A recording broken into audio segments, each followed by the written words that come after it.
Hey everyone, welcome back to another YouTube video, and in this video I'll be showing you guys how to fix Pinterest unable to play videos or idea pin videos.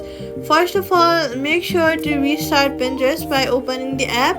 Swipe it away from the swipe the bottom of your screen and swipe the app away.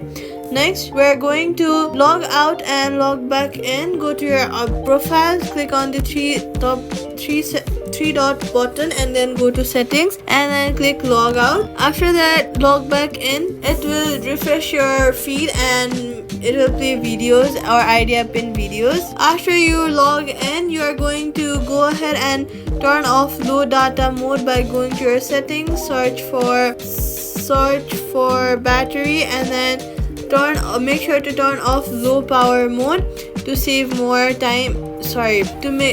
Make sure to turn off low power mode. Safety tip: do not download pin videos from unknown sources. Quick fix: switch to mobile data to test if Wi-Fi is blocking videos. And that's it. Subscribe for